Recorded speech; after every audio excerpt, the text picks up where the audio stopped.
I grip my water glass too tightly as Mom slides the thick cream envelope across the dining table. The Matthews family crest is embossed in gold on the front, because heaven forbid my sister have a birthday invitation without a custom wax seal. Aren't they gorgeous? Mom beams, watching Bianca distribute the envelopes around the table. The calligrapher said it was the most elegant design she'd worked on all season. Dad clears his throat, chest puffing with pride. I secured the grand ballroom at the country club. Had to call in a favor with Jim Harrison, but for my princess turning 30, nothing but the best. Bianca squeals, flipping her perfect blonde hair over one shoulder. I've already got 150 people confirmed, and that's before sending these out. The Wilsons' daughter had 120 at her 30th, and everyone said it was the event of the year. She smirks. Until mine. I take a sip of water, letting the ice clink against my teeth. 10 years of these conversations. 10 years of watching Bianca's birthday turn into a national holiday while mine passes with a grocery store cake if I'm lucky. Mom turns to me, sliding a thick manila folder across the table, with her French manicured nails. A platinum credit card sits on top. We need you to handle everything again this year, dear. You're so good with details. The way she says it like she's bestowing a great honor instead of unpaid labor. I stare at the folder. Inside are magazine clippings, Pinterest printouts, and vendor contacts. The same folder I've received since I was 16, each year growing thicker with demands. Make sure they have that champagne fountain like the Wilsons had. Bianca interrupts, not bothering to look up from her phone. But bigger, and with the good champagne, not that cheap stuff. Dad taps the credit card. And put down the deposits with this. We'll reimburse you. Eventually. He chuckles like it's a joke we both enjoy. My fingers close around the folder. They're trembling, but no one notices. No one ever notices. I see myself at 17, canceling my sleepover to address Bianca's 21st birthday invitations. I see myself at 21, missing my own dinner reservation because Bianca's DJ canceled last minute and someone needed to find a replacement. I see myself at 24, watching my bank account drain as I covered the $4,000 flower bill that Dad promised to pay back next week. Still waiting on that reimbursement. I see my own birthdays exactly 2 weeks after Bianca's passing, in a blur of leftover decorations and distracted well-wishes. We're all partied out. Mom always says, let's just do something small. Small means forgotten. Small means an afterthought text message at 9 p.m. Small means nothing at all. Kendall? Did you hear me? Mom waves her hand in front of my face. I said we need the deposits placed by Friday. Yes, I say automatically. I heard you. Later that day, in my apartment, I spread the contents of the folder across my kitchen counter. The theme is glitz and glamour because old Hollywood was too basic, according to Bianca's latest text. The budget started at $4,000 and has somehow ballooned to $6,000. My laptop sits open to my bank account. $3,207.42. My entire savings, built dollar by dollar from my administrative assistant salary. I've never celebrated a birthday properly. Not once in 26 years. My phone buzzes.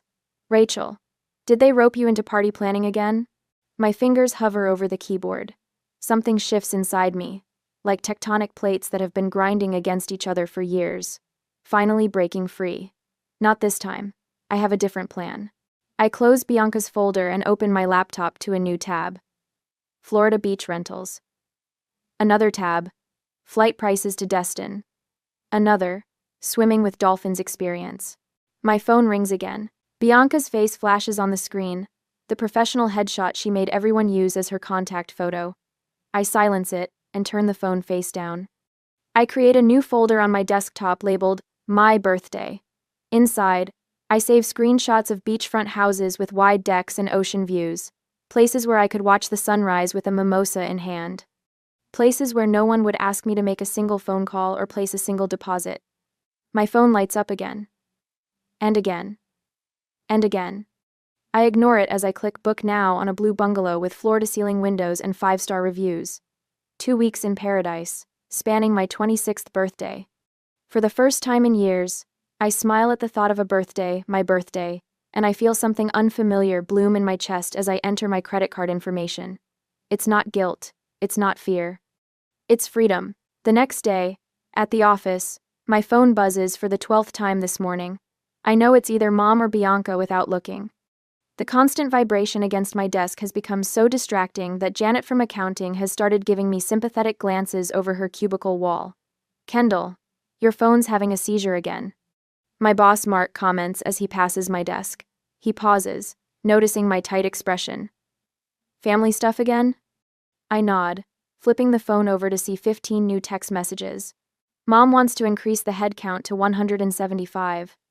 Bianca has changed her mind on the theme from glitz and glamour to diamond elegance, whatever that means. Sorry, I'll put it on silent. I slide the phone into my drawer, but Mark's hand on my shoulder stops me. Take 10 minutes, if you need to sort it out. Your quarterly reports are always early anyway. The moment he walks away, my phone lights up with Mom's face. I step into the break room and answer. Kendall, darling, I've been texting you all morning, Mom says without preamble. I need you to call the caterer immediately. We're adding 25 more guests, and Bianca wants those little lobster puffs she had at the Johnsons' anniversary. Mom, we've already signed contracts. Adding 25 people will cost. Money isn't the issue, dear. This is Bianca's special day. The kitchen door swings open, and Janet enters, then quickly backs out when she sees my face. I lower my voice. The budget was already at $6,000. Who's covering the extra costs? Well, you can put it on that card we gave you. Your father will settle everything after. Like last time? The words slip out before I can stop them. Kendall Elizabeth Matthews. I don't appreciate that tone. Oh. I almost forgot to tell you I'll be stopping by your office around lunch. I have some fabric swatches for the table linens. Before I can protest, she hangs up. I grip the edge of the counter, breathing slowly through my nose. I checked my bank account on my phone after I booked the birthday vacation. The amount that won't increase until payday next week. After the lunch break, and meeting with my mother, as she came by the office, when I returned to my desk, a wave of heat flushed up my neck. I slip away to the restroom, locking myself in a stall as my hands shake. That night, at home, I pull out old family photo albums from my closet. Page after page of Bianca's elaborate celebrations, her sweet 16 with a rented ballroom, her 21st with a hired band, her 25th with a weekend getaway for her and 20 friends. I flip through my childhood journal, the entries becoming a painful pattern. The 18th of April, STU, 2015. My 16th birthday today. Family went to Bianca's volleyball tournament. Mom said we'd celebrate next weekend but forgot. The 18th of April, 2016. No one remembered again. Dad gave me $20 when I mentioned it at dinner. The 18th of April, 2017. Rachel brought cupcakes to school. At least someone remembered. I slam the journal shut and reach for my phone, texting Rachel. Remember that Florida trip we talked about? I have booked it for my birthday. For real this time. I've had enough.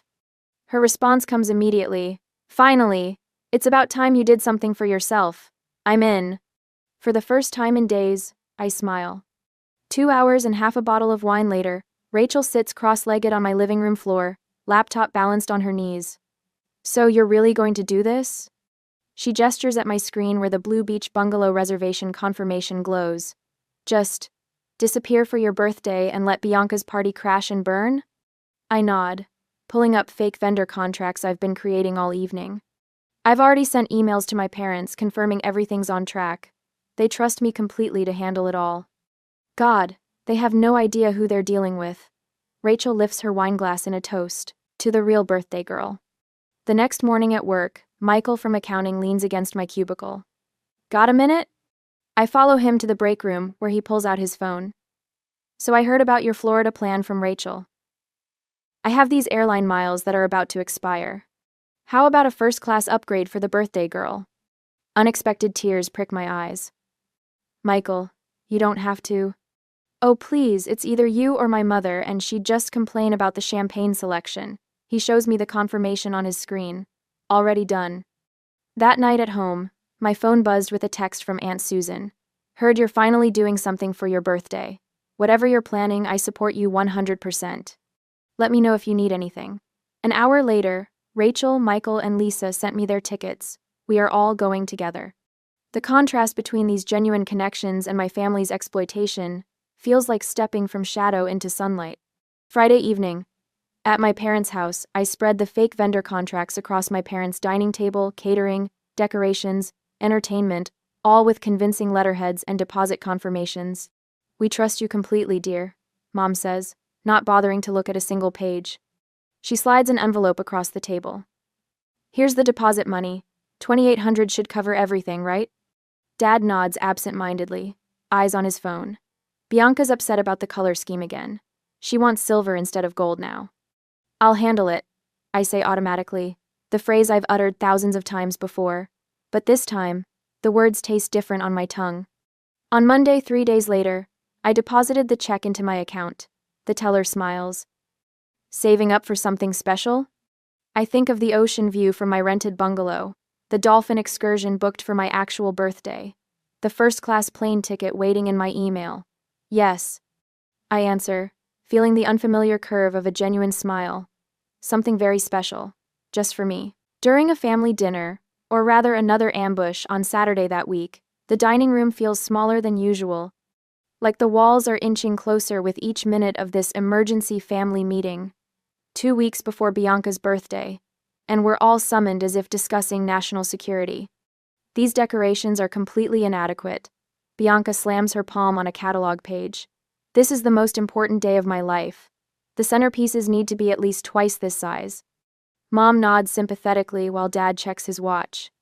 I sit quietly, making notes in my planner, while mentally confirming my flight and booking details. "We'll need to increase the budget again," Dad says, pulling out his checkbook. His eyes flick to me. "Kendall, confront the difference until we get to the bank next week." I nod, the motion automatic after years of practice.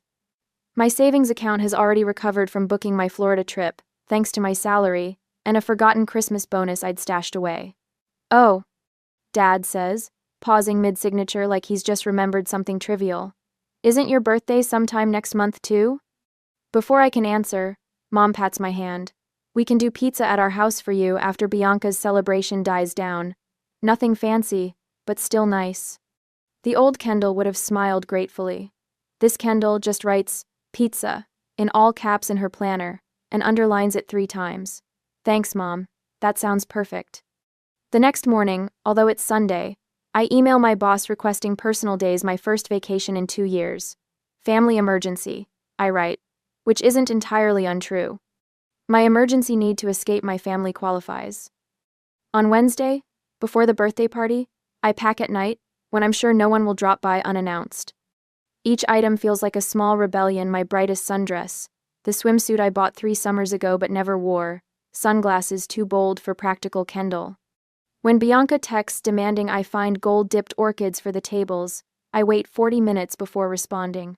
When Mom calls about changing the menu again, I let it go to voicemail until my lunch break. Small rebellions, but they make me stand taller. The final payment for the dolphin swimming excursion hits my credit card on Thursday, scheduled perfectly for my actual birthday. I trace my finger over the confirmation email, something warm spreading through my chest. Mine. For me, finally. That night, my phone rings at 9:47 p.m. Dad's voice booms through the speaker before I can even say hello. "Emergency family meeting, now. Bianca's having a crisis." I arrive to find Bianca pacing the living room, mascara streaking down her cheeks. 15 more people RSVP'd, yes, today. 15. Where will they sit? What will they eat? The seating chart is ruined. Mom rushes to her side with tissues while Dad turns to me, expectation heavy in his gaze. "This is what you do best, dear," Mom says. "Fix it." 3 faces stare at me. Bianca's desperate. Mom's pleading. Dad's demanding. The old Kendall would have already grabbed her laptop, already started calling vendors, already solving the problem. I take a deep breath and meet their eyes one by one. "Everything is under control. Trust me." The words hang in the room. To them, I'm promising to handle Bianca's crisis. To me, I'm confirming my escape is perfectly planned. Dad's shoulders relax. "I knew we could count on you." If only they knew. At dawn, the following day, the alarm buzzed at 3:30 a.m., but I was not sleeping. Rachel's text comes exactly 5 minutes later. Outside. Engine off. No lights. I wheel my suitcase silently down the hallway, locking my apartment door behind me. Rachel hugs me before taking my bag. "Operation Birthday Girl is officially underway," she whispers, her grin visible even in the dark. The drive to the airport feels like crossing a border into a new country, one where I matter. Rachel hands me a travel mug of coffee and a birthday card signed by everyone in on the plan. At check-in, the attendant smiles. "You've been upgraded to first class, Miss Matthews." I turn to Rachel and squeeze her hand. She smiles and nods back. Aunt Susan's text arrives as I wait to board. "Package delivered to rental house. Happy early birthday, sweetheart. So proud of you." The group chat with my friends buzzes with excitement. Weather forecast. Perfect. Dinner reservations confirmed. Cake ordered your favorite. When my row is called, I stand tall, boarding pass firm in my hand. As the plane doors close, I switch my phone to airplane mode, the notification count of missed calls from my family disappearing.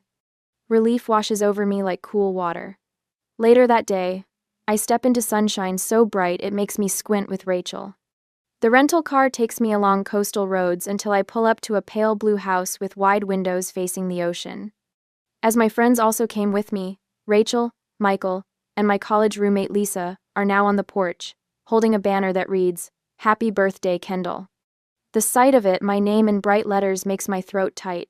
Inside, tasteful decorations catch the sunlight, nothing like the gaudy, excessive preparations for Bianca. Just simple, beautiful touches that show someone thought about what I would like. Rachel hands me a champagne flute. "To Kendall," she says, raising her glass, finally celebrating the birthday girl who deserves it. We clink glasses, and I look around at these people who traveled here just for me, who took days off work, who spent their money and time to make me feel special. "I need to change my voicemail," I say suddenly, pulling out my phone. They watch as I record. "Hi, you've reached Kendall. I'm unavailable until further notice. Please leave a message." Unavailable. The word tastes like freedom. That evening, I walk alone on the beach as the sun sinks toward the horizon. The water rushes over my feet, then retreats, again and again. Like the years I've spent giving and retreating, giving and retreating. For the first time, I let myself feel the pain of being overlooked. Tears come hot and fast, drops of salt water joining the vast ocean before me. Footsteps approach from behind. My friends surround me, Rachel holding a chocolate cupcake with a single candle flickering in the breeze, an early celebration. "Make a wish," Lisa says softly. I close my eyes. I wish to never disappear again. The candle goes out. I open my eyes to find them all smiling at me. "I think this is the first time I've felt special on my birthday," I whisper. Michael pulls out his phone for a group selfie, the sunset painting us in gold. "Caption?" he asks, thumb hovering over the screen. I smile, feeling lighter than I have in years. Best birthday I've never had. On Bianca's birthday that Saturday, the grand ballroom of Westlake Country Club stands empty at 6:15 p.m. No twinkling fairy lights, no champagne fountain, no centerpieces with fresh roses. Just bare tables and undecorated walls. The venue manager glances at his watch, shrugging at the waitstaff who hover near the kitchen doors. At 6:27, the first guests arrive in cocktail attire. They wander through the unlocked doors, voices echoing in the cavernous space. "Is this the Matthews party?" A woman in a sequined gown asks the confused server. "No setup has been scheduled for today," he replies, checking his clipboard. "We have nothing on the calendar." By 6:45, the parking lot fills with luxury cars and confused attendees. Small clusters form as guests check their invitations, confirming the date and time. At exactly 7 o'clock, Bianca makes her entrance through the double doors. Her custom-made gold gown catches the fluorescent overhead lights as her expression transforms from regal anticipation to horror. "Where is everything?" Her voice rises sharply. "Where are the decorations? The bar? The DJ?" She spins toward our parents, who stand frozen just inside the doorway. Mom fumbles for her phone, frantically dialing the venue manager's number. "There must be some mistake," she says, voice trembling as the manager approaches. "We booked weeks ago. My daughter handled all the arrangements." "I'm sorry, Mrs. Matthews," he says, reviewing his tablet. "We have no record of any reservation for tonight. Nothing has been booked, and no deposits were placed. .com. Dad steps forward, reaching for his wallet. "There's been a misunderstanding. I can pay now whatever premium necessary." The manager's expression remains professionally sympathetic. "Sir, we're fully booked tomorrow with a wedding." We have no staff scheduled tonight, no catering prepared, and the decorating crew isn't here. There's nothing available. As in it mind, Dio. Outside in the parking lot, Bianca screams into her phone. Kendall, answer your damn phone. What have you done? Her mascara runs in black rivulets down her flushed cheeks. She stabs at the screen again and again, each call going straight to voicemail. Mom paces between confused guests, phone pressed against her ear. Kendall, this is your mother. Call me immediately. Your sister's party is. There's been some kind of, just call me back. Her voice cracks as she hangs up and immediately redials. Maybe she had an accident. Dad suggests, loosening his tie as sweat beads on his forehead. Should we call the hospitals? I posted the invitations on my story last week, Bianca wails as friends awkwardly pat her shoulder. Everyone will know my birthday was ruined.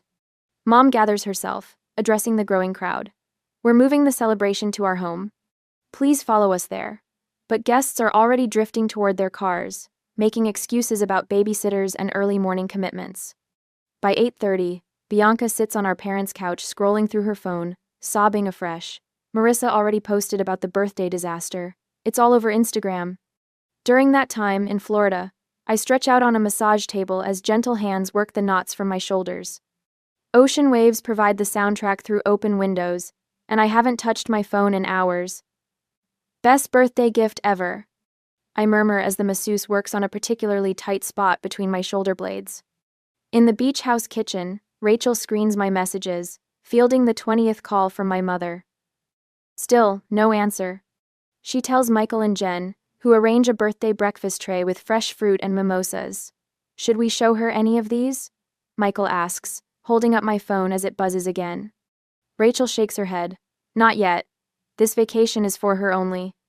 Days later, when my actual birthday comes, at sunrise with my friends, I pose with my mimosa against the brilliant orange sky, salt spray in my hair and genuine joy on my face.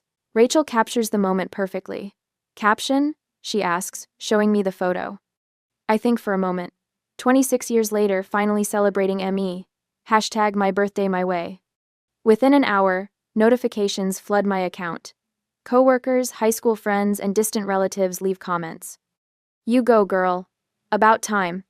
Wait, isn't this when your sister's big party was supposed to be? Looking happier than I've ever seen you. Aunt Susan's comment appears prominently. So proud of you for finally putting yourself first, sweetheart. Happy birthday. Later that day, after we swam with dolphins, I switched to Bianca's profile to find a stream of sympathetic messages beneath her tearful selfie, captioned, "Worst birthday ever." Her responses reveal the truth. My selfish sister abandoned her responsibilities, and she deliberately sabotaged everything after we trusted her. By evening, I check my phone again. The notification banner shows 60 missed calls, 120 text messages, and countless social media alerts. My friends watch nervously as I scroll through the first few vicious texts from my family. Ready for birthday cake? Jen asks, sliding a small chocolate cake toward me with a single glowing candle. Michael snaps the photo, me smiling behind the flickering light, ocean sunset in the background. Caption for this one? Rachel asks. I look at the image, at the genuine happiness in my eyes. Just worth the wait. As I post it, a message notification pops up from Kelly, a girl I haven't spoken to since high school. I always wondered why your family treated you differently. Good for you, Kendall. I turn off my phone and slide it into a drawer. Let's go swimming, I suggest, rising from the table. The weight of decades lifts from my shoulders as we race toward the moonlit waves. Whatever storm awaits me back home can wait. Tonight belongs to me. The day I returned from my birthday trip, my phone buzzed to life as the plane touched down, notifications flooding in like a digital tsunami. 3 voicemails from Dad, 7 texts from Mom, and an email from Bianca with a subject line in all caps. I take a deep breath before listening to the first message. You've destroyed this family. Dad's voice trembles with rage. Come home immediately to fix this. Mom's text cuts deeper. How could you embarrass us like this? Everyone is talking. The email from Bianca contains a paragraph of accusations ending with, "You ruined the most important day of my life. I'll never forgive you." 3. Only Aunt Susan's message offers any comfort. They're planning an ambush when you get home. Stay strong, sweetheart. You did what you needed to do. In the airport bathroom, I stare at my reflection, while Rachel's voice plays through my speakerphone. Remember why you did this. You deserve to be celebrated too. I matter too, I whisper to the mirror, shoulders squared. No more invisible daughter. I practice the words again, louder this time. An older woman at the sink beside me nods approvingly. An hour later, my Uber driver glances at me in the rearview mirror as we approach my apartment building. Whatever you're heading into, you look ready for it. I clutch my beach tote tighter. I hope so. The key turns in my lock, but the door opens before I can push it. They're already inside. Mom sits ramrod straight on my sofa. Dad paces by the window, and Bianca occupies my reading chair, eyes puffy and mascara smudged. How could you be so selfish and childish? Mom launches her attack before I've fully entered. Her voice pitches higher with each word. Dad stops pacing, hands shoved deep in his pockets. We raised you better than this, Kendall. You've always been jealous of me. Bianca's voice breaks on a theatrical sob. I set my bag down slowly, deliberately closing the door behind me. They expect me to crumple, to apologize, to beg forgiveness. I remain standing while they sit. I've been planning my sister's birthdays since I was 15. I begin, my voice steadier than I expected. I've canceled my own plans, used my savings, and spent countless hours making sure Bianca's special days were perfect. Mom opens her mouth, but I hold up my hand. I'm not finished. The words come out sharper than I intended. I pull out my phone and open my calendar app. Here are the last 11 years of our birthdays. See these highlighted dates? Those are Bianca's celebrations. Notice anything about the dates 2 weeks later? My birthdays? I turn the screen toward them. No highlights. No events. Nothing. Dad shifts uncomfortably. That's hardly the point. I've never had a birthday party. My voice doesn't waver. Not once in 26 years. This vacation with my friends was the first time anyone has ever celebrated with me.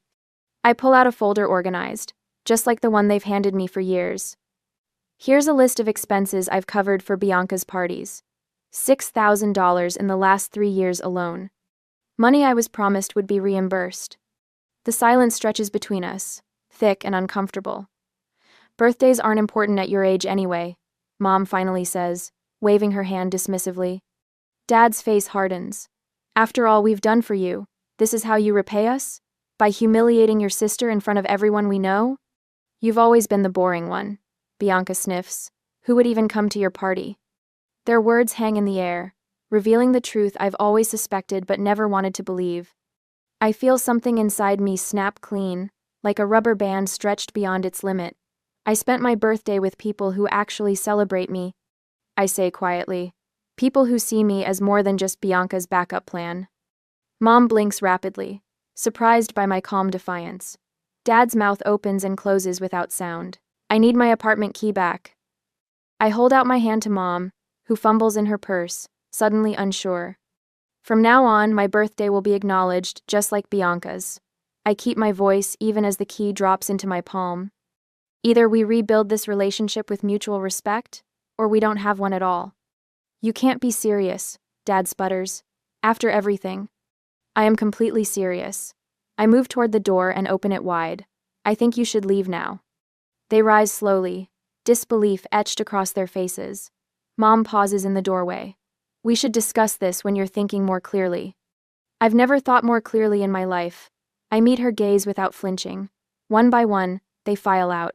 Bianca throws a final glare over her shoulder. I close the door firmly behind them and slide the deadbolt into place.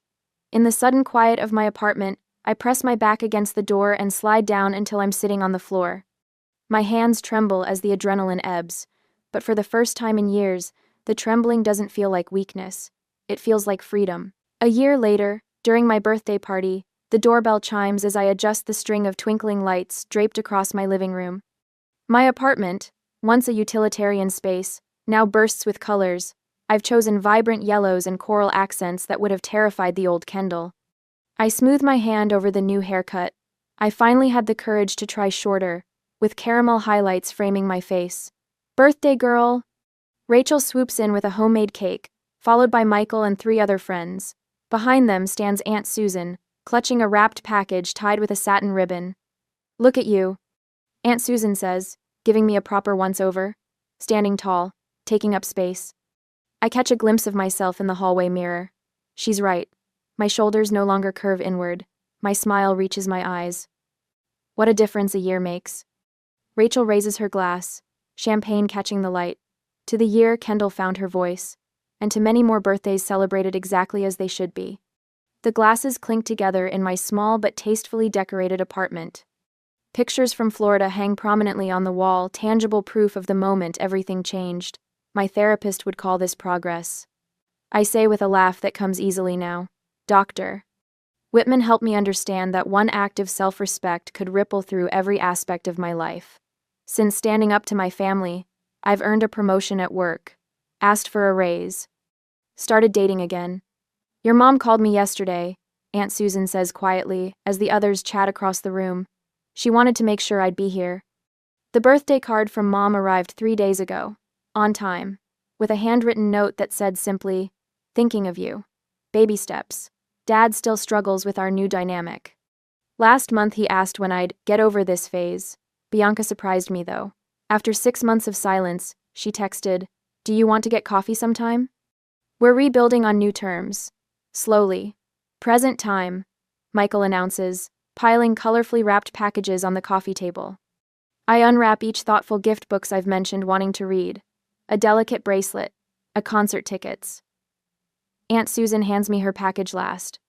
Inside lies a silver frame holding a faded photograph of 4-year-old me blowing out candles on a small cake.